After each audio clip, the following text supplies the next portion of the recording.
It's not just mine, his or her house. This is our house.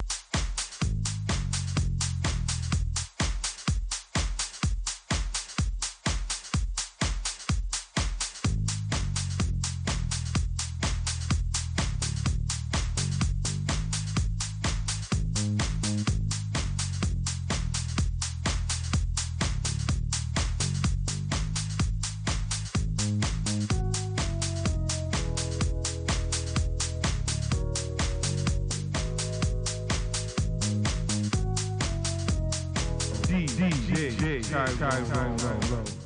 Hello, everyone. My name is Tyrone Lowe, producer of T-Lo Video Productions, and this is my show, The Legends. And in the house today, I have the legendary Double Exposure.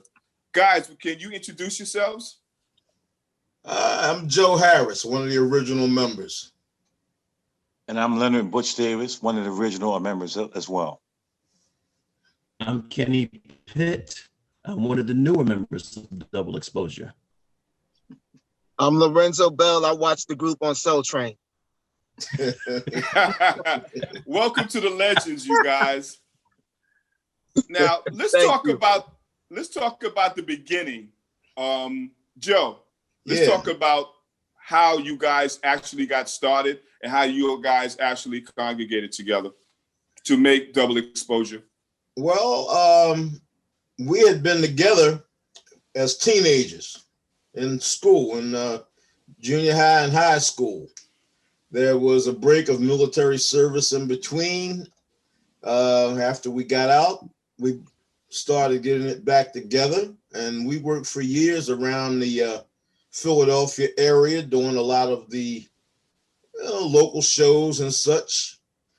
A lot of local talent shows.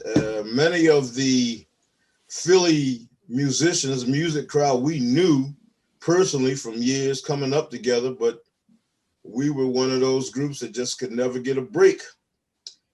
And one day I was in downtown Philadelphia. I was doing some shopping actually, and our producer, Norman Harris, happened to be coming out of a restaurant, out of a business meeting. I was walking down the street, heard somebody call my name out loud.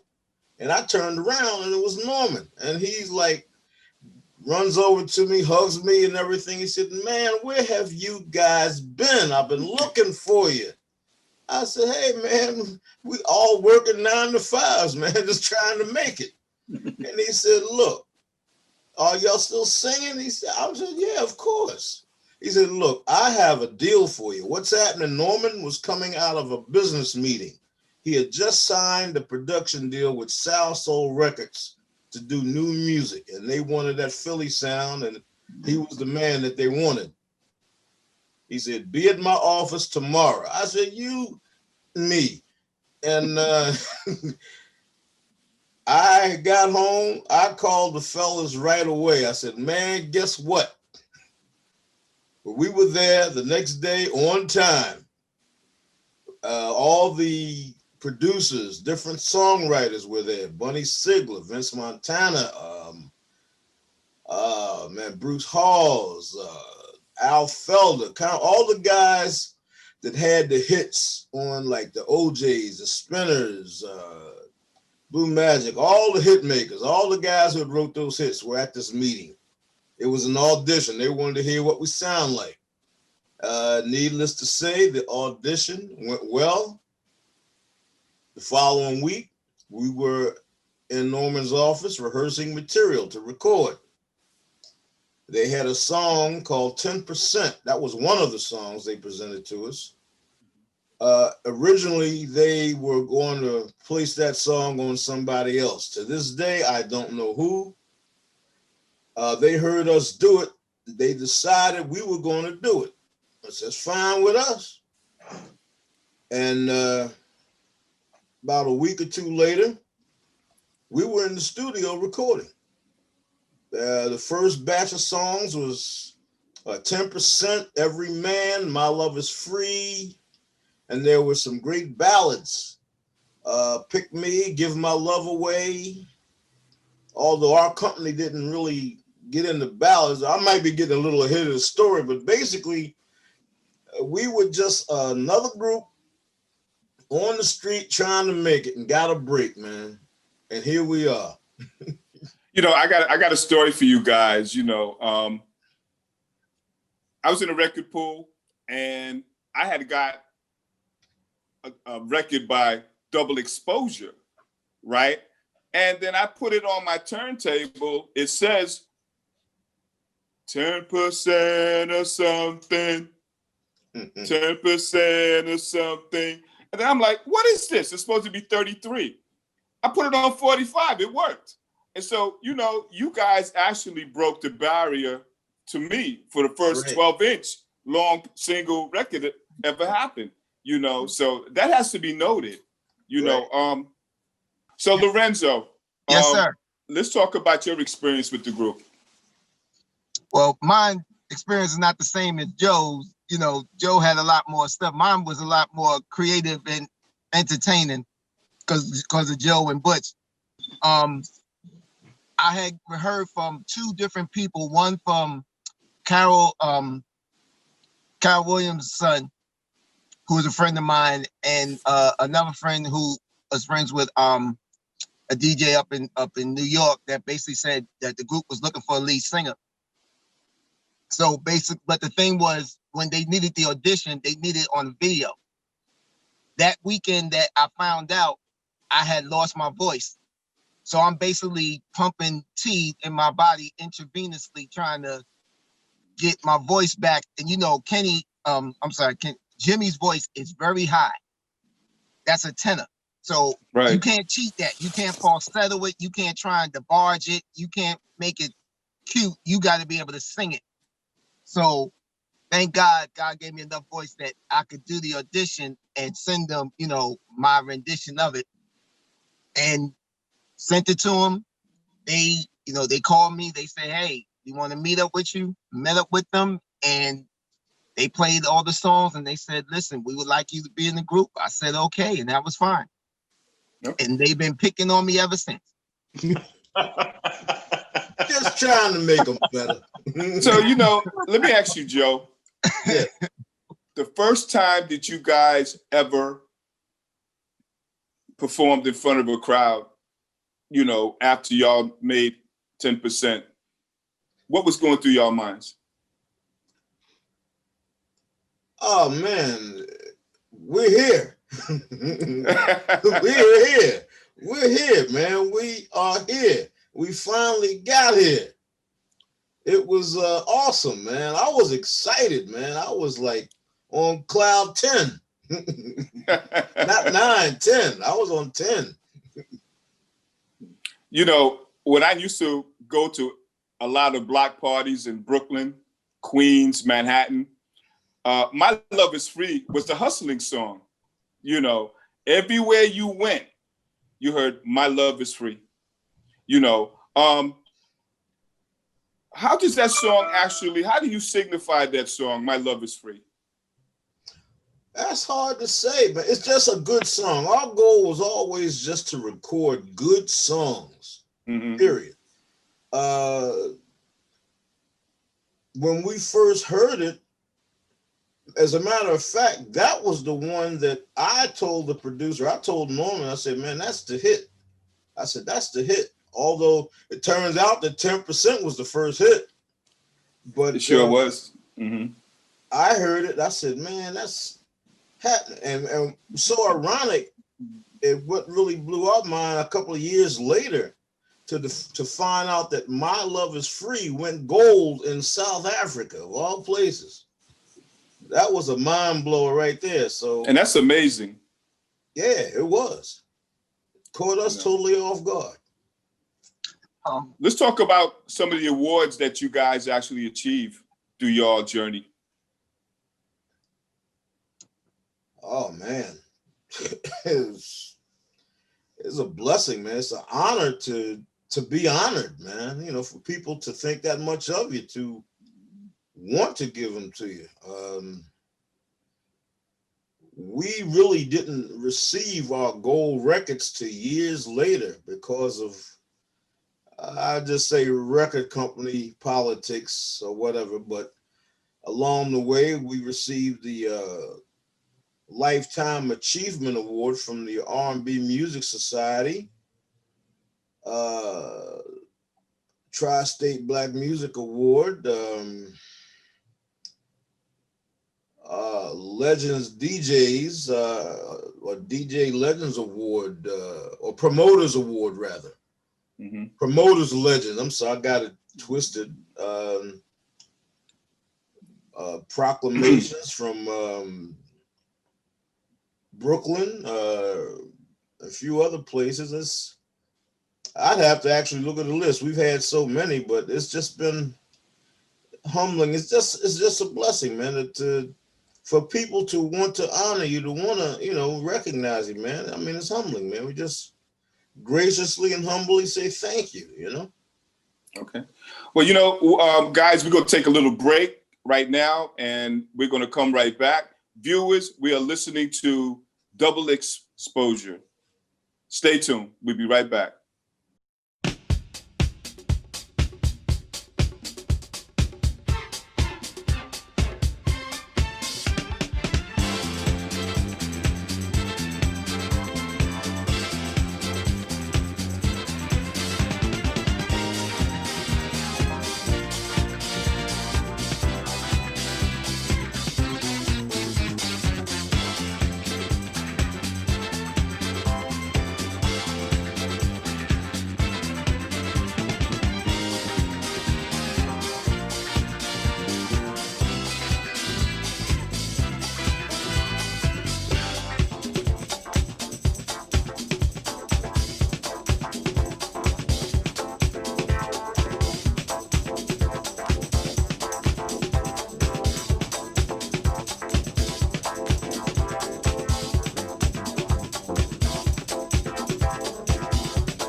It's not just mine, his or her house. This is our house.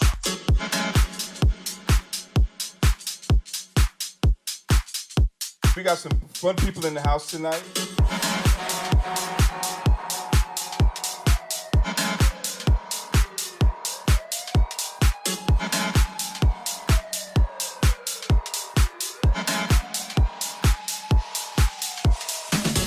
This is our house. This is Tyrone Lowe, and I'm back with Double Exposure. And we are ready to rock and roll again. And here we go. Mr. Pitt, how are you, sir? I'm doing well today. How are you?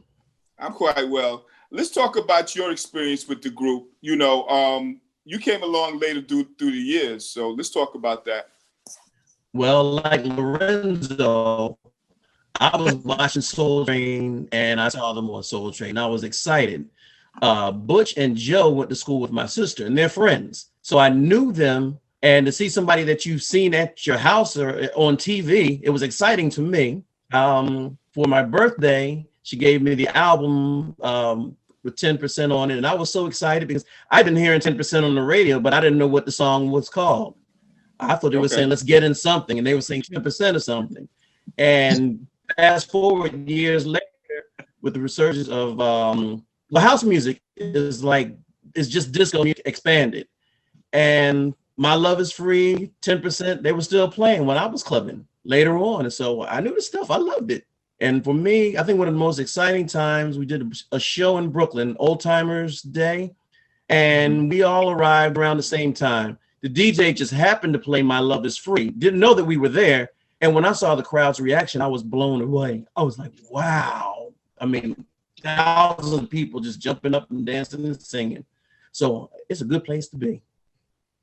I hear that. You guys are going to be legends for life, man, because y'all been rock and rolling for almost 4 decades, And Leonard, let me hear from you, man. I'll never tell. No. Let's talk about your experience with the group, and let's talk about it. Let the viewers hear what you got to say about that. Well, those guys are my brothers. We've been together since kids.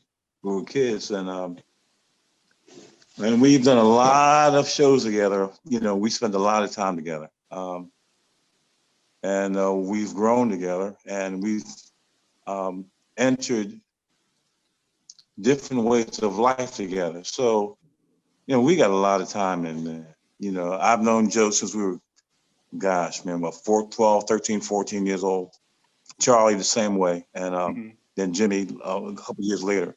But as we move forward, we're developing a good relationship with Lorenzo and Kenny, and I think it's strong. I think the best is yet to come. Best is yet to come. We're planning to do some great things, hopefully, once this pandemic stops, man. Once these things clears up, things that we want to do, we would have done it already, except that, I mean, this COVID-19 is shutting everything down. Everybody and everything. But we plan to do some other things, new things, shortly. Okay. Lorenzo. Yes, sir. You know, tell the viewers, you know, as far as the business side of the craft, you have any suggestions for upcoming artists that's entering, you know, the craft? You know, because everybody is not really educated on experiences with the business and contracts and things like that. So can you tell the viewers something about it? The best thing I would tell them to do is don't be the only one to read your paperwork. Get somebody who's a lawyer to read your paperwork. That's the first thing. Whatever you're signing your name to, that's what you're locked into. So before you do that, make sure you check, and you can have the most intelligence you feel you have, but that's not going to do anything if you don't know what you're reading. So I would say your best bet is to make sure you have somebody who understands music law to read your contract. Second thing I'll say, if you're an artist nowadays, you're going to have to study music. You're going to have to study what came before you, so you know what to do. Because a lot of this music that's out now, and I'm trying not to sound like them old people that are like, but that was back in my day. I'm trying not to sound that way, but when it comes to music now, there's no melody, there's no love in it. It's just beat and maybe a bass line, if they feel that much is needed. So my thing is go study. You got YouTube, you got all these things that you can study and listen to music, learn how to write music, and you can make music that can last a long time, like 10% in My Love Is Free. Yo, Joe.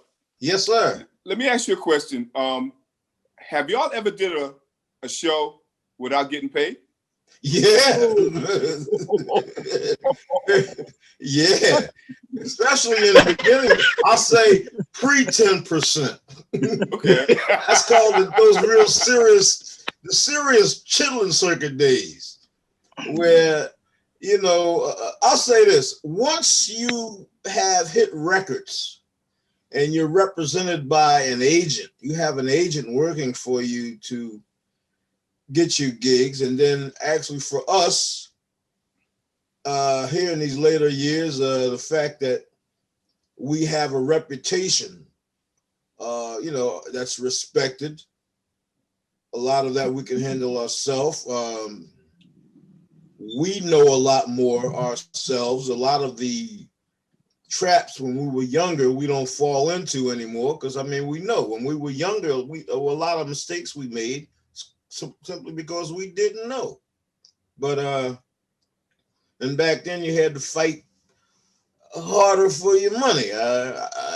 It's just, they didn't respect you.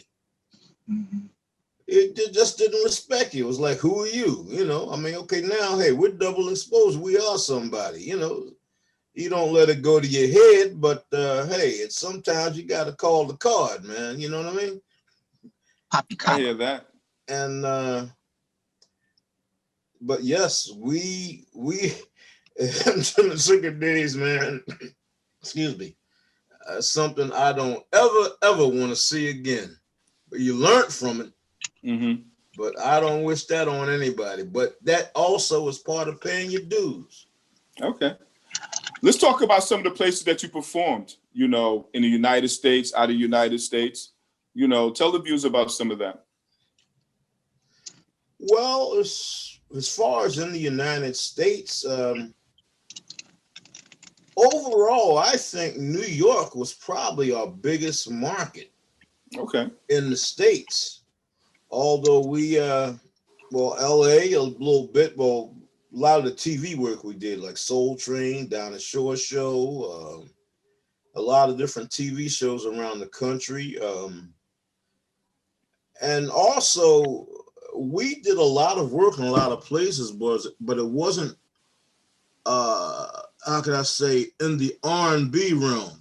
Our record company was primarily promoting dance music, so we worked a lot of the dance music clubs, dance music scene, which I would say catered more toward people who were into the dance music, more of the Caucasian Spanish crowd. Well, it was mixed, always was mixed, but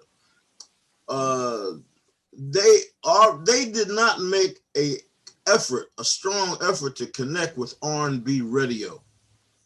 That's why we found in traveling a lot of Black folks didn't know who we were. And then there were songs that we would put in our show and perform. And man, where'd that song come from? What song is that? Well, that's on our album. And then they'd go listen to the album and then come back. Man, that's bad. How come the record company didn't put that out? As a matter of fact, there's one we do now, Give My Love Away. Matter of fact, Lorenzo brought it to everybody's attention, really.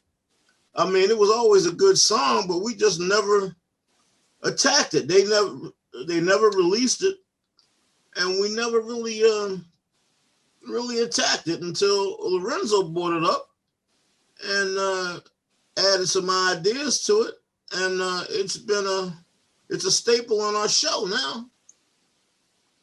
As far as outside of the country, for me personally, I think our best experience, or the one I enjoyed most, was when we went to South Africa. Even though that's a whole nother show all in itself, man, to even talk about that. But we've had some great experiences, man. This business has opened a lot of doors. Let's talk about some new projects and things that you guys might be engaging in now. You want to tell the viewers about that? Get Butch on that. Butch can run you down on that. Go ahead, Butch. Well, we have our own record label, DE Records, and we recorded some material, and we're looking to record some more. The biggest thing why you haven't heard anything yet because of this COVID-19. Right. Once this thing releases, believe me, we're going to come out like gangbusters. And so you will be privy to more information as this thing lightens up. But we're getting ready. But all hopefully, right. And no one actually knows how long this thing gonna last. Hopefully by the end of the year, things will clear up. I know this is affecting so many people that, their ability to make a living. And hopefully the government will do something to ease or release the pressure of all this stuff, man. But as soon as things lighten up, rest assured, Double Exposure is going to make a move. Well, I'm going to say this, guys. It's been a pleasure, and I am quite honored to have you guys on my show. And, you guys been very informative to my viewers. And what can I say? This is Double Exposure, And I'm really glad to have you guys on the show. And I look forward to seeing you guys maybe when you come to New York and I'm in a TV studio and y'all could do a live performance, because originally that's what I really wanted. I'm actually shooting from my recording studio now, but I usually do it from a TV studio. But we'll see what comes up, But I thank you guys individually, and I wish you guys Godspeed. And this is another T-Lo video production. This is The Legends. My name is Tyrone Lowe, and I'm glad to have you guys viewing in on my show. Have a nice day. You're welcome. Thank you, man. Well, thank you now. Mm-hmm. Thank you.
It's not just mine, his or her house. This is our house.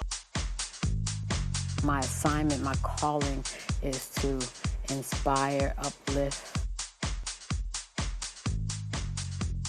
You have to make sure your people are partying. All I want to do is just bring joy to the dance floor and watch people dance. Tino.